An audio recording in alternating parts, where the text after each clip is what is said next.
മനുഷ്യനെ മണ്ണാകും മണ്ണോട് ചേർന്നിടും ധരയിൽ നീ ഒരു യാത്രികൻ സ്വർഗം അകതാരിൽ കരുതിയിടണം മനുഷ്യനെ മണ്ണാകും മണ്ണോട് ചേർന്നിടും ധരയിൽ നീ ഒരു യാത്രികൻ സ്വർഗം അകതാരിൽ കരുതിയിടണം താഴ്മയായിടണം നിന്റെ സിംഹാസനം ത്യാഗമായിടണം നിന്റെ സമ്പാദ്യം മനുഷ്യനി മണ്ണാകും മണ്ണോട് ചേർന്നിടും ധരയിൽ നീ ഒരു യാത്രികൻ സ്വർഗം അകതാരിൽ കരുതിയിടണം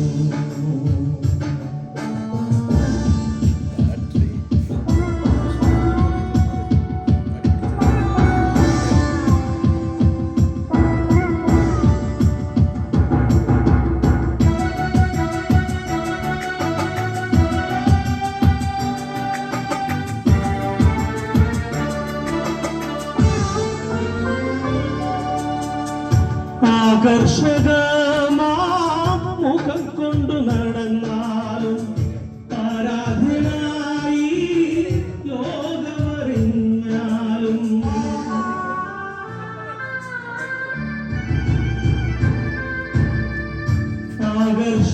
ആകർഷകമാം മുഖം കൊണ്ടു നടന്നാലും ആരാധനായി ലോകമറിഞ്ഞാലും നശിച്ചാലും നിർഭയനായി ജീവിതം നശിച്ചാലും നിഷ്ഫലമേ ആത്മാവ് നശിക്കുകി താഴ്മയായിടണം നിന്റെ സിംഹാസനം ത്യാഗമായിടണം നിന്റെ സമ്പാദ്യവും മനുഷ്യനി മണ്ണാകും മണ്ണോട് ചേർന്നിടും ധരയിൽ നീ ഒരു യാത്രികൻ സ്വർഗം അകതാരിൽ കരുതിയിടണം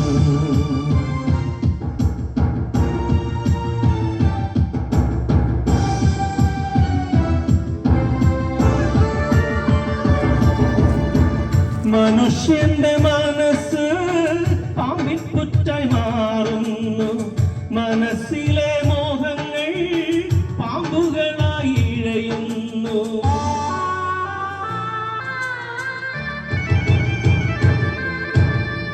മനുഷ്യന്റെ മനസ്സ് പാമ്പിൻ പുറ്റായി മാറുന്നു മനസ്സിലെ മോഹങ്ങൾ പാമ്പുകളായി ഇഴയുന്നു ഈശ്വരന് സർവ്വതും നൽകുവാൻ കഴിയാതെ ഈശ്വരന് സർവ്വതും നൽകുവാൻ കഴിയാതെ മനുഷ്യന് ചെകുത്താനെ ഭരിക്കുവാൻ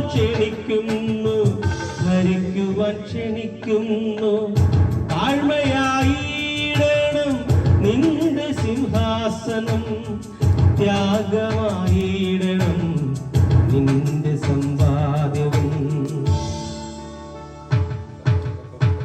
മനുഷ്യനി മണ്ണാകും മണ്ണോട് ചേർന്നിടും ധരയിൽ നീ ഒരു യാത്രികൻ സ്വർഗം അകതാരിൽ കരുതിയിടണം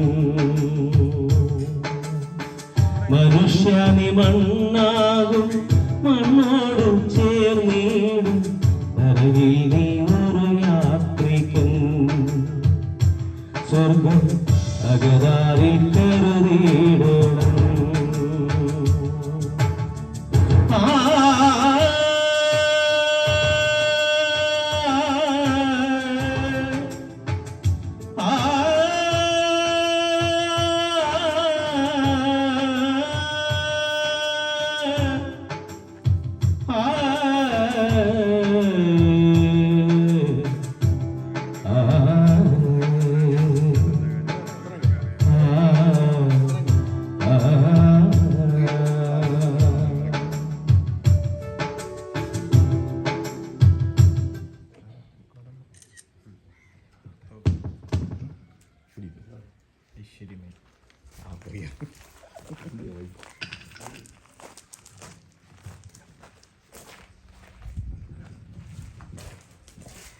ദൂരസഞ്ചാരത്തിലും വെളിയോരങ്ങളിലും വെളിവീഥികളിലും ഈ ശബ്ദവല്ലിക്കുള്ളിൽ ഞങ്ങളെ ശ്രദ്ധിക്കുന്ന മാന്യരും ബഹുമാന്യരുമായ എല്ലാ ശ്രോതാക്കൾക്കും ഞങ്ങളുടെ ക്രൈസ്തവ അഭിവാദനങ്ങളെ അറിയിക്കുന്നു.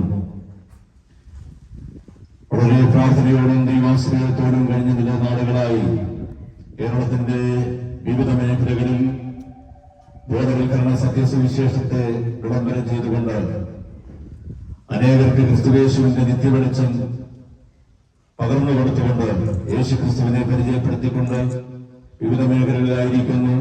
ഇന്ന് ഈ ദേശത്തോട് അഭിസംബോധന ചെയ്ത് സംസാരിക്കാൻ ദൈവം ഞങ്ങൾക്ക് ഭാഗ്യവും പദവിയും തന്നതോർത്ത് കർത്താവിന് ആദ്യം തന്നെ സ്തോത്രമർപ്പിക്കുന്നു. പണ്ടുകാലങ്ങളിൽ ചില നൂറ്റാണ്ടുകൾക്കപ്പുറത്ത് ഇരുണ്ട കാലഘട്ടം എന്നറിയപ്പെടുന്ന ഒരു മേഖലയിലൂടെ കടന്നുപോയതായിരുന്നു നമ്മുടെ ദൈവത്തിന്റെ സ്വന്തം നാടെന്ന് വിളിപ്പേരിൽ എന്നറിയപ്പെടുന്ന ഈ കൊച്ചു കേരളം. ഇരുളിമെന്നറിഞ്ഞ ഒരു സംസ്കാരത്തിന് അടിമപ്പെട്ട് നിലകൊണ്ടിരുന്ന ഈ കൊച്ചു കേരളത്തെ കഴിഞ്ഞ കാലഘട്ടങ്ങൾക്കപ്പുറമായി ഇന്ന് പടുത പക്വമാക്കി ലോകത്തിന്റെ നെറുകയിൽ തന്നെ ഏറ്റവും ജനം ശ്രദ്ധിക്കപ്പെടുന്ന ഒരു മേഖലയാക്കി തീർക്കുവാൻ സമര നേതാക്കന്മാരും രാഷ്ട്രീയ സാമൂഹിക സാംസ്കാരിക രംഗങ്ങളിൽ പ്രവർത്തിക്കുന്നവരും അവരുടെ തീക്ഷ്ണമായ പരിശ്രമത്തിന്റെ ഫലമാണ് ഇന്ന് നമ്മൾ കാണുന്ന ഈ കേരളത്തിന്റെ മുഖച്ഛായയുടെ മാറ്റം. നമുക്ക് നേരിട്ട പ്രതിസന്ധി ഘട്ടങ്ങളിലൊക്കെ, നമുക്ക് നേരിട്ട പ്രയാസഘട്ടങ്ങളിലൊക്കെ മാറി മാറി ഭരിച്ചിരുന്ന ഗവൺമെന്റുകൾ അവരുടെ തീക്ഷ്ണമായ പരിശ്രമത്തിന്റെ ഫലമായി പ്രതിസന്ധികളെയൊക്കെ തരണം ചെയ്യുവാൻ, അതിൽ തരണം ചെയ്ത് തന്റെ ജനതയെ നേരെ നിർത്തുവാനൊക്കെ അവർ പരിശ്രമിക്കുന്നതിന്റെ ഫലമായി ഇന്നും നമ്മൾ ഉയരങ്ങളിലേക്ക് കാൽച്ചുവടുകൾ വെച്ചുകൊണ്ടേയിരിക്കുന്നു. നമ്മൾ എത്തി നോക്കിയാൽ കഴിഞ്ഞ കാലഘട്ടങ്ങളിൽ വിദ്യാഭ്യാസമില്ലാതിരുന്ന ഒരു കാലഘട്ടം നമുക്കുണ്ടായിരുന്നു. എന്നാൽ ആ ഭാഗം മാറി ഇന്ന് ഇന്ത്യൻ സംസ്ഥാനത്തിൽ തന്നെ നോക്കിക്കഴിഞ്ഞാൽ എല്ലാ സംസ്ഥാനങ്ങളിലും വെച്ച് ഏറ്റവും മികച്ച വിദ്യാഭ്യാസമുള്ള സംസ്ഥാനമായി കേരളം മാറുകയുണ്ടായി. സാക്ഷരതയിൽ 1ാം സ്ഥാനം നേടുകയും വൈദ്യശാസ്ത്രത്തിലും അതുപോലെ തന്നെ മറ്റ് കണ്ടുപിടുത്തങ്ങളുടെ മേഖലകൾ, നമ്മുടെ പൊതുവഴികൾ, ഇടവഴികൾ ഒക്കെ നല്ല രീതിയിൽ ക്രമീകരിക്കപ്പെടുകയും മനുഷ്യന് വാസയോഗ്യമായ രീതിയിൽ അവന്റെ പാർപ്പിട സമുച്ചയം കെട്ടിപ്പൊക്കുകയും അതുപോലെ വൈദ്യുതീകരണം എല്ലാ മേഖലയിലും ചെന്നത്തക്ക നിലവാരത്തിൽ തന്നെ അതിനുള്ള ക്രമീകരണം ചെയ്തു കൊടുക്കുകയും ഒക്കെ ചെയ്തിരിക്കുന്ന നമ്മുടെ രാഷ്ട്രീയ സാമൂഹിക രംഗങ്ങളിൽ പ്രവർത്തിക്കുന്നവരുടെ പ്രവർത്തനം മികവാണ്. ഇരുണ്ട കാലഘട്ടം എന്നറിയപ്പെട്ട പണ്ടുകാലത്തിൽ ഭ്രാന്താലയം എന്ന് വിവേകാനന്ദൻ വിളിക്കപ്പെട്ട നമ്മുടെ ഈ കൊച്ചു കേരളം ഇന്നത്തെ ലോകത്തിന്റെ ശ്രദ്ധയിൽ ഇടം നേടിക്കഴിഞ്ഞിരിക്കുന്നു. ഇതിന്റെ എല്ലാം കാരണം നോക്കിക്കഴിഞ്ഞാൽ നമ്മുടെ വികസനമാണ്. നമ്മുടെ മുമ്പോട്ടുള്ള പ്രയാണത്തിൽ നമ്മൾ കാൽച്ചുവടുകൾ വെച്ച് കേരളത്തിന്റെ പുരോഗതിയും കേരളത്തിന്റെ ഉന്നതിയും മനസ്സിൽ ധ്യാനിച്ചുകൊണ്ട് അതിനുള്ള ആസൂത്രണ പദ്ധതികളൊക്കെ നിരത്തി വെച്ചുകൊണ്ട് പലവിധമായ മേഖലകളിലൂടെ സഞ്ചരിച്ചാണ് നമ്മൾ ഇത്രത്തോളം ലോകത്തിന്റെ നെറുകയിൽ 1ാം സ്ഥാനത്ത് അല്ലെങ്കിൽ ലോകത്തിന്റെ നെറുകയിൽ ശ്രദ്ധ നേടിയ ഒരു സംസ്ഥാനമായി മാറിയത്. എല്ലാ ഉയർച്ചകളുടെ പാന്താവുകളെ കുറിച്ച് നമ്മൾ സംസാരിക്കപ്പെടുമ്പോൾ എല്ലാ മേഖലകളിലും നമ്മുടെ കേരളം 1ാം നമ്പർ എന്നൊക്കെ വിളിക്കപ്പെടുമ്പോൾ മറുഭാഗത്ത് നമ്മൾ ശ്രദ്ധിച്ചു കഴിഞ്ഞാൽ പ്രഭാതത്തിൽ ചുറ്റുവട്ടങ്ങളിൽ പറന്നു വീഴുന്ന പത്രങ്ങൾ നിവർത്തി വായിക്കുന്ന ഒരു വായനകർത്താവിന്റെ ഹൃദയത്തെ ഞെട്ടിത്തെറിപ്പിക്കുന്ന നിലവാരത്തിലുള്ള വാർത്തകളാണ് നമ്മുടെ പത്രമാധ്യമങ്ങളിലൊക്കെ നമ്മൾ കണ്ടുവരുന്നത്. അതുപോലെ തന്നെ സോഷ്യൽ മീഡിയകളിൽ, അതുപോലെ തന്നെ മറ്റ് മാധ്യമങ്ങളിലൊക്കെ ശ്രദ്ധിച്ചു കഴിഞ്ഞാൽ കേരളത്തിൽ നടമാടിക്കൊണ്ടിരിക്കുന്ന കൊലപാതകങ്ങളും പീഡനങ്ങളും അക്രമങ്ങളും അനീതികളും കള്ളത്തരങ്ങളും കൊള്ളത്തരങ്ങളുടെയും നിര തന്നെ നമുക്ക് കാണുവാൻ കഴിയുന്നു. ഒരു പത്രമെടുത്ത് കഴിഞ്ഞ ദിവസം ഞാൻ പരിശോധിച്ചപ്പോൾ അതിനകത്ത് കാണുവാൻ കഴിയുന്നത് പത്രത്തിന്റെ ഓരോ പേപ്പറും ഓരോ പേജുകളും ഓരോ കാരണങ്ങൾ ചൊല്ലി വേർതിരിച്ച് കാണിക്കാറുണ്ട്. വിദേശത്തുള്ള വാർത്ത കൊടുക്കാൻ വൈദേശികമെന്ന ഒരു പദ്ധതിയുണ്ട്. അതുപോലെ തന്നെ മരണപ്പെട്ടവരുടെ വാർത്ത കൊടുക്കുവാൻ മരണക്കുറിപ്പ് എന്ന് പറഞ്ഞൊരു പേജുണ്ട്. അങ്ങനെ പത്രത്തിന് നമ്മുടെ നാട്ടിൻപുറത്തെ വാർത്തകൾ കൊടുക്കുവാൻ പ്രത്യേകതരം പേജുണ്ട്. അങ്ങനെ ആ പത്രം പരിശോധിച്ചപ്പോൾ പത്രത്തിന്റെ ഉള്ളടക്കത്തിൽ കാണുന്നത് ഒരു പേപ്പർ മുഴുവൻ തന്നെ പീഡനങ്ങളുടെയും കൊലപാതകത്തിന്റെയും അക്രമത്തിന്റെയും വാർത്തകൾ നിറഞ്ഞു തുളുമ്പി നിൽക്കുന്നതായി കാണുവാൻ കഴിയുന്നു. ആ പത്രം പ്രബുദ്ധരായ ജനതയോട് വിളിച്ചു പറയുന്ന ഒരു കാര്യമുണ്ട്, സാക്ഷരത നേടി ജനതയോട് വിളിച്ചു പറയുന്ന ഒരു കാര്യമുണ്ട്. നമ്മുടെ കയ്യിലിരിക്കുന്ന അല്ലെങ്കിൽ നമ്മുടെ മുമ്പിൽ നടമാടിക്കൊണ്ടിരിക്കുന്ന അക്രമങ്ങളും അനീതികളും പീഡനങ്ങളെയും കഥകൾ അല്ലെങ്കിൽ വാർത്തകൾ എഴുതുവാൻ തന്നെ ഒരു പത്രം പ്രസിദ്ധീകരിക്കേണ്ട കാലഘട്ടം ഏറെ എത്തി നിൽക്കുന്നു എന്നുള്ളതാണ്. ഒരു ഭാഗത്ത് നമ്മുടെ ഉയർച്ച നമ്മൾ വിളംബരം ചെയ്തുകൊണ്ടിരിക്കുമ്പോൾ മറുഭാഗത്ത് മൂല്യച്യുതി സംഭവിച്ച ഒരു തലമുറ എഴുന്നേറ്റ് വരുന്ന ഒരു ഭാഗം നമുക്ക് കാണുവാൻ കഴിയുന്നു. ലഹരി പദാർത്ഥങ്ങളുടെ അമിതമായ ഉപയോഗം, അതുപോലെ തന്നെ മനുഷ്യൻ മനസാക്ഷിയില്ലാതെ പ്രവർത്തിക്കുന്നു, അക്രമങ്ങളും അനീതികളും, വർദ്ധിച്ചു വരുന്ന ആത്മഹത്യ, ഈ പ്രവണതകളെല്ലാം ചൂണ്ടിക്കാണിച്ചു കഴിഞ്ഞാൽ വരും തലമുറ നമുക്ക് കാണുവാൻ കഴിയുന്നത് ഒരു ആപത്തിലേക്ക് കടന്നു പോകുന്നു എന്നുള്ളതാണ്. പണ്ടൊക്കെ സ്കൂളുകളിൽ പഠിക്കുന്ന കുഞ്ഞുപിള്ളാരുടെ ബാഗുകൾ പരിശോധിച്ചാൽ അതിനകത്ത് കമ്പുമുട്ടായും കോലുമുട്ടായും നാരങ്ങാമുട്ടായും ഒക്കെയായിരുന്നു നമ്മൾ കണ്ടിരുന്നത്. എന്നാൽ കാലഘട്ടം മാറി. സ്കൂൾ ബാഗുകൾ പരിശോധിക്കുന്ന ടീച്ചേഴ്സ് പറയുന്ന കാര്യം അതിനകത്ത് മയക്കുമരുന്നിൽ പൊതിഞ്ഞ മുട്ടായികൾ, അതുപോലെ തന്നെ മയക്കുമരുന്നിന്റെ അമിതമായ ഉപയോഗങ്ങൾ സ്കൂളുകളും കലാലയങ്ങളിലും വളരെയധികം നിറഞ്ഞു തുളുമ്പി നിൽക്കുന്നു എന്നുള്ളതാണ് ഒരു റിപ്പോർട്ട് നമുക്ക് കിട്ടുന്നത്. അപ്പോൾ ഞാൻ പറഞ്ഞതിന്റെ സാരം, ഇന്ന് കലാലയങ്ങൾ ലഹരി കൊണ്ട് പുകയുന്ന ഒരു അന്തരീക്ഷത്തിലേക്ക് എത്തി നിൽക്കുന്നു.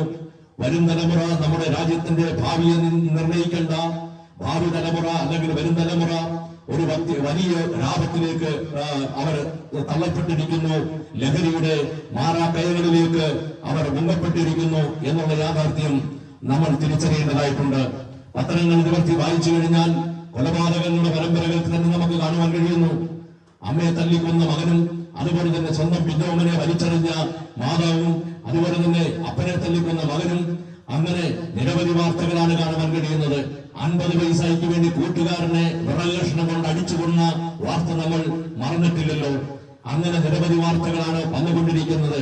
കഴിഞ്ഞ ചില വർഷങ്ങൾക്കപ്പുറത്ത് തിരുവനന്തപുരത്തിനടുത്ത് ഒരു മനുഷ്യന്റെ കാലുവെട്ട് റോഡിലേക്ക് എറിയുന്ന നിഷ്ഠൂരമായ ഒരു കാഴ്ച നമുക്ക് കാണേണ്ടി വന്നില്ലേ? അപ്പോൾ തന്നെ ഒരു മനുഷ്യനെ കൊല്ലുവാൻ ഒരു അറപ്പില്ലാതെ, സഹജീവിയെ കൊന്നു തള്ളുവാൻ അറപ്പില്ലാതെ ഹൃദയം മുരടിച്ചുപോയ, ലഹരിക്ക് അടിമപ്പെട്ട ഒരു സമൂഹം നമ്മുടെ മുമ്പിലുണ്ട് എന്നുള്ളൊരു യാഥാർത്ഥ്യം. ഒരു ഭാഗം നമ്മൾ ഉയർച്ച കാണിക്കുമ്പോൾ, ഒരു ഭാഗം വികസനം നമ്മൾ കാണിക്കുമ്പോൾ, ഒരു ഭാഗം നമ്മുടെ കേരളത്തിന്റെ പുരോഗതിയെ കുറിച്ച് ലോകമെമ്പാടും വിളിച്ചോതപ്പെടുമ്പോൾ, മറുഭാഗത്ത് കൊലപാതകങ്ങളും അക്രമങ്ങളും അനീതികളും നമുക്ക് മനുഷ്യന്റെ മനസാക്ഷിയെ ഞെട്ടിക്കുന്ന നിലവാരത്തിലുള്ള വാർത്തകളാണ് നമ്മുടെ കാതുകളിലെത്തുന്നത്. ഈ വാർത്തകൾ ഇങ്ങനെയുള്ള സംഭവ വികാസങ്ങളെ പിടിച്ചുകെട്ടുവാൻ, ഇങ്ങനെയുള്ള സംഭവ വികാസങ്ങൾ കടന്നു വരുത്തുവാൻ പോലീസും ഗവൺമെന്റും തീക്ഷ്ണമായി പ്രയത്നിച്ചുകൊണ്ടിരിക്കുന്ന ഒരു ഭാഗവും നമുക്ക് കാണുവാൻ കഴിയുന്നു. കോടതികളും പുതിയ പുതിയ നിയമങ്ങൾ പാസാക്കുന്നു. നമ്മുടെ പോലീസ് അധികാരികൾ അതിന് വിലങ്ങ് വെക്കുവാൻ അല്ലെങ്കിൽ അതിനെ പിടിച്ചുകെട്ടുവാനുള്ള നിയമാവലി പാസാക്കുന്നു. പ്രതിയെ ഉടൻ അറസ്റ്റ് ചെയ്യുന്നു. എന്നാൽ 2 ദിവസം കഴിഞ്ഞ് ജാമ്യത്തിലിറങ്ങുന്ന പ്രതി ഇതിനപ്പുറമായ പ്രവൃത്തികൾ അഴിച്ചുവിടുന്നു. എന്ത്, ഇവിടെ നിയമമില്ലാഞ്ഞിട്ടാണോ ഇത്രയധികം അക്രമങ്ങൾ നടമാടിക്കൊണ്ടിരിക്കുന്നത്? നിയമസംഹിതകളില്ലാഞ്ഞിട്ടാണോ? ഈ ജനത്തിന് വിദ്യാഭ്യാസമില്ലാഞ്ഞിട്ടാണോ? അല്ല. മതപാഠശാലകളില്ലാഞ്ഞിട്ടാണോ? മനുഷ്യനെ നേർവഴിക്ക് നയിക്കുന്ന കൗൺസിലിംഗ് സെന്ററുകളില്ലാഞ്ഞിട്ടാണോ? ഇതെല്ലാം ഉണ്ട്. എന്നാൽ മനുഷ്യന്റെ യഥാർത്ഥ പ്രശ്നം എന്താണെന്ന് തിരുവചനം നമ്മളെ ഓർമ്മപ്പെടുത്തുന്നുണ്ട്. മനുഷ്യൻ എത്രയധികം അക്രമികളും അനീതി പ്രവർത്തിക്കുന്നവരും മനുഷ്യന് മനസാക്ഷി മരവിച്ചുപോയ ഒരു സമൂഹത്തിനുടമയായി തീർന്നതിന്റെയും പിൻപിലെ രഹസ്യം എന്തെന്ന് ഇവിടുത്തെ സാമൂഹിക, സാംസ്കാരിക, രാഷ്ട്രീയ നേതാക്കന്മാരും അതുപോലെ തന്നെ മറ്റു ക്രമീകരണങ്ങൾ ചെയ്യുന്നവരെല്ലാം കിടഞ്ഞു പരിശ്രമിച്ചിട്ട് മനുഷ്യന്റെ പ്രശ്നം എന്താണെന്ന് അവർക്ക് കണ്ടെത്തുവാൻ കഴിയുന്നില്ല. അവർ പറയുന്നു മനുഷ്യന്റെ പ്രശ്നം പാർപ്പിടമാണെന്ന്. അവർ പറയുന്നു മനുഷ്യന്റെ പ്രശ്നം വസ്ത്രമാണെന്ന്. അവർ പറയുന്നു മനുഷ്യന്റെ പ്രശ്നം മറ്റു പലതുമാണെന്ന് അവർ പറയുന്നു. പാർപ്പിടമുണ്ടായിട്ടുണ്ട്. ആ പാർപ്പിടത്തിനകത്ത് ആ സമാധാനത്തോട് ഒരു നിമിഷം പോലും ഇരിക്കുവാൻ കഴിയുന്നുണ്ടോ? ഇല്ല. വിഷമങ്ങളും ബുദ്ധിമുട്ടുകളും പാർപ്പിടത്തിനകത്ത് ആത്മഹത്യ ചെയ്യുന്നതിന്റെ കഥ നമ്മൾ വായിച്ചറിഞ്ഞതല്ലേ? മനുഷ്യന്റെ പ്രശ്നം അവന്റെ ആരോഗ്യമാണെന്നൊരു ഭാഗം പറയുന്നു. മനുഷ്യന്റെ പ്രശ്നം ആരോഗ്യ ദൃഢാത്മന്മാരായ എത്ര പേര് നമ്മുടെ മുമ്പിലുണ്ട് എന്ന് നമുക്ക് നോക്കാമല്ലോ. കൊളസ്ട്രോളും ഷുഗറും പ്രഷറും അനവധി രോഗങ്ങളും വഹിച്ചുകൊണ്ട് സ്വന്തം വീട്ടിൽ ചെയ്യുന്ന അല്ലെ സ്വന്തം വീട്ടിൽ കൃഷി ചെയ്യുന്ന ആ കുത്തരി പോലും കഴിക്കുവാൻ കഴിയാതിരിക്കുന്ന ഒരു അന്തരീക്ഷത്തിലേക്ക് നമ്മുടെ ആരോഗ്യം മാറിയില്ലേ? അപ്പോൾ ആരോഗ്യമല്ല നമ്മുടെ പ്രശ്നം. നമ്മുടെ പ്രശ്നം എന്താണ്? നമ്മുടെ പ്രശ്നം എന്താണെന്ന് വിശുദ്ധ ബൈബിൾ ഓർമ്മപ്പെടുത്തുന്നു. മനുഷ്യന്റെ പാപമാണ് മനുഷ്യന്റെ പ്രശ്നം. മനുഷ്യനറിയാതെ മനുഷ്യന്റെ ഉള്ളിൽ കുടികൊള്ളുന്ന പാപമാണ് മനുഷ്യന്റെ പ്രശ്നം. അങ്ങനെയെങ്കിൽ മനുഷ്യന്റെ പ്രശ്നത്തിൽ നിന്ന് മനുഷ്യന് മാറ്റം വരേണ്ടത് പാപത്തിൽ നിന്നല്ലേ മനുഷ്യന് മാറ്റം വരേണ്ടത്. ആ പാപത്തെ പരിഹരിക്കുവാൻ ഇവിടുത്തെ ഇസങ്ങൾക്കും തത്വചിന്തകൾക്കും ആചാരങ്ങൾക്കും അനുഷ്ഠാനങ്ങൾക്കും കഴിയാതെ പോയപ്പോൾ വിശുദ്ധ ബൈബിൾ ഓർമ്മപ്പെടുത്തുന്നു, യേശു ക്രിസ്തു ഇങ്ങനെ ലോകത്തെ നോക്കി വിളംബരം ചെയ്തു, നിന്റെ പാപം എത്ര കടും ചുവപ്പായിരുന്നാലും ഞാനതിനെ ഹിമം പോലെ വെളുപ്പിക്കാമെന്ന് ആർജവത്തോടെ ലോകത്തെ നോക്കി പ്രഖ്യാപിച്ച ഒരേ ഒരു നേതാവ്, ഒരേ ഒരു സത്യദൈവം, അതാണ് ഞങ്ങൾ ആരാധിക്കുന്ന കർത്താവായ യേശു ക്രിസ്തു. മനുഷ്യൻ പ്രശ്നങ്ങൾക്ക് പരിഹാരം തരുവാൻ നെട്ടോട്ടം ഓടുമ്പോൾ യേശു വിളിച്ചു പറഞ്ഞു, ഇന്നേക്ക് 2020 വർഷങ്ങൾക്കപ്പുറത്ത് 2025 വർഷങ്ങൾക്കപ്പുറത്ത് ലോകനായകനായ യേശു ക്രിസ്തു വിളംബരം ചെയ്തു, നിന്റെ പാവം എത്ര കടും ചുമപ്പായിരുന്നാലും ഞാനതിനെ ഹിമം പോലെ വെളുപ്പിക്കാമെന്ന് യേശു ലോകത്തെ നോക്കി പ്രഖ്യാപിച്ചു. ആ പ്രഖ്യാപനം ഇന്നും മുഴങ്ങിക്കേൾക്കുന്നു. ഇന്നും ആ പ്രഖ്യാപനം സകല മാനവരാശിയുടെ ഹൃദയങ്ങളെ രൂപാന്തരപ്പെടുത്തി അനേകരെ പാപത്തിന്റെ പടുകുഴിയിൽ നിന്ന് വിടുവിച്ച് ഇന്നും ജൈത്രയാത്ര ചെയ്യുന്ന ഒരു സന്ദേശമാണ് ഇന്ന് ഞങ്ങൾ ഇവിടെ പ്രഖ്യാപിക്കപ്പെടുന്ന യേശു ക്രിസ്തുവിന്റെ പവിത്രമായ സന്ദേശം. ആ സന്ദേശത്തിന് മാത്രമേ മനുഷ്യന്റെ പ്രശ്നത്തെ പരിഹരിക്കുവാൻ കഴിയുള്ളൂ. ലോകത്തിൽ പ്രശ്നങ്ങൾ പരിഹരിക്കുവാൻ എല്ലാ പ്രയത്നങ്ങളും ചെയ്ത മനുഷ്യനെ നമുക്ക് കാണുവാൻ കഴിയുന്നു. മനുഷ്യന്റെ പ്രശ്നം പരിഹരിക്കുവാൻ ഓടി നടക്കുന്ന ഓരോ സംഘടനകളും നമുക്ക് കാണുവാൻ കഴിയുന്നു. എന്നാൽ ലോകത്തിൽ മനുഷ്യന്റെ യഥാർത്ഥ പ്രശ്നത്തെ പരിഹരിച്ച് ഇന്നും മനുഷ്യനെ നല്ല മനുഷ്യനായി ജീവിക്കുവാൻ പ്രേരിപ്പിച്ച ഒറ്റ ഒരു സന്ദേശമാണ് അത് യേശു ക്രിസ്തുവിന്റെ സന്ദേശം. അത് വാളിന്റെ സന്ദേശമല്ല, അത് ബോംബിന്റെ സന്ദേശമല്ല, അത് അടിയുടെ സന്ദേശമല്ല, അത് സമാധാനത്തിന്റെ സന്ദേശമാണ്.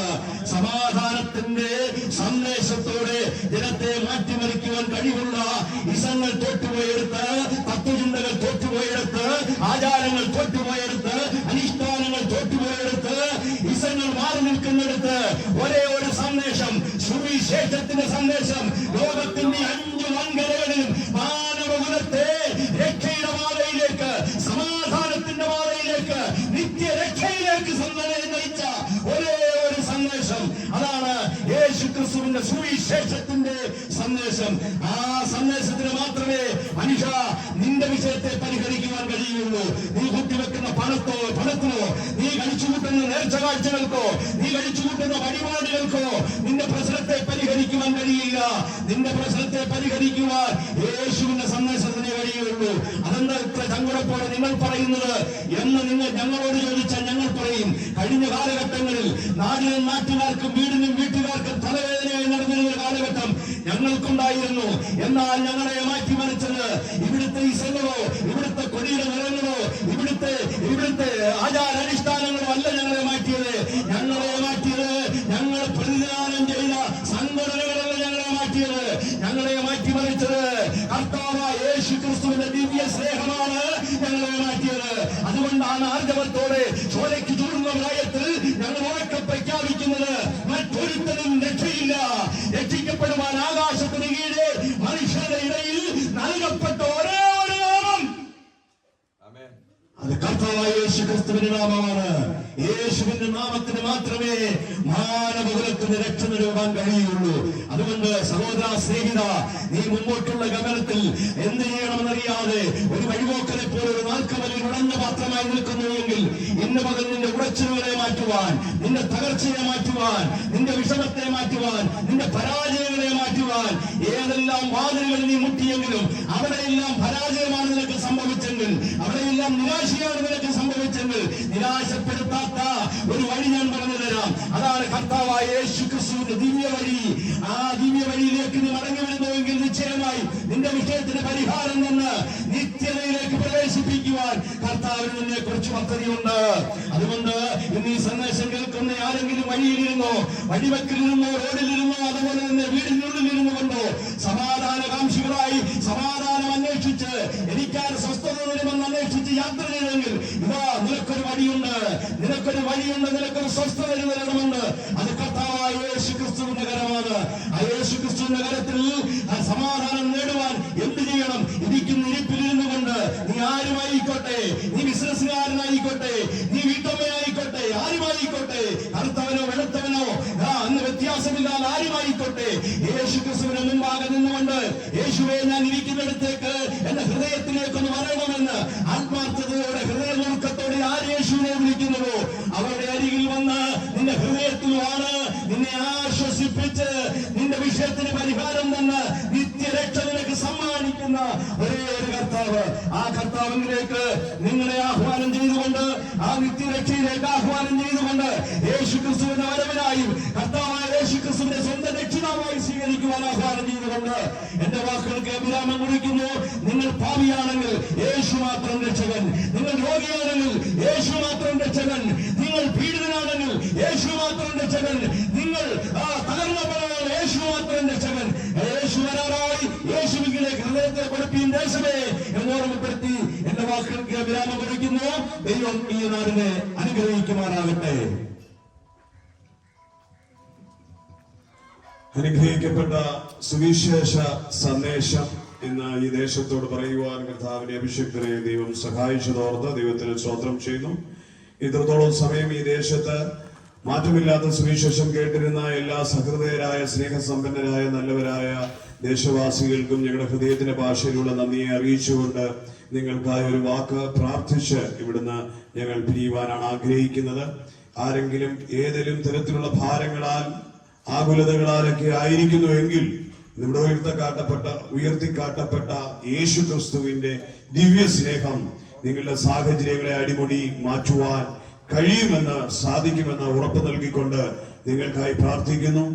പിതാവേ, ഈ ദേശത്തിന്റെ ഈ ശബ്ദവീഴ്ചയിൽ യേശുവിന്റെ മാറ്റമില്ലാത്ത ശബ്ദത്തെ കേട്ട ഓരോ പ്രിയപ്പെട്ടവരെയും തൃക്കരങ്ങളിൽ നൽകി ഞങ്ങൾ അനുഗ്രഹിച്ച് പ്രാർത്ഥിക്കുകയാണ്. കർത്താവയുടെ അങ്ങയുടെ സ്നേഹത്തിന്റെ, അങ്ങയുടെ കർത്താവെ മഹാകൃപ, അങ്ങയുടെ കരുണയുടെ കരം അവർക്ക് മേലൊന്ന് നീട്ടുമാറാകണം. ഹൃദയങ്ങളിൽ തകർച്ചകൾ നേരിട്ടിരിക്കുന്ന വ്യക്തികൾ, കുടുംബങ്ങളിൽ സമാധാനമില്ലാതിരിക്കുന്ന വ്യക്തികൾ, യേശുവിന്റെ നാമത്തിൽ നിന്ന് അവർക്കൊരു വിടുതലും ആശ്വാസവുമായി ഇത് പരിണമിക്കട്ടെ. ഈ സന്ദേശം ചിലർ മാനസാന്തരപ്പെടുവാൻ, ചിലർ പാപവഴികളെ വിട്ടുതിരിയുവാൻ, ചിലർ നിത്യജീവനെ അവകാശമാക്കി തീർക്കുവാൻ യേശു ക്രിസ്തുവിലേക്ക് അവർ മനം തിരിയേണ്ടതിനായി ഞങ്ങൾ പ്രാർത്ഥിക്കുന്നു. ദേശത്തിന്മേലുള്ള ശാപത്തിന്റെ കെട്ടുകൾ അഴിഞ്ഞു മാറട്ടെ. ദുരിതങ്ങളും ദുരന്തങ്ങളും ദേശം വിട്ട് അകലട്ടെ. ദേശം സമാധാനപൂരിതവും സ്നേഹത്തിന്റെ നിറവുമായി തീരട്ടെ. കർത്താവിന്റെ കൃപയുടെ കരങ്ങളിൽ തരുന്നു. കുടുംബങ്ങളിൽ വാഴുന്ന സമാധാനത്തിന്റെ വിത്തുകളെ ഞങ്ങൾ ശാസിച്ച് പുറത്താക്കുന്നു.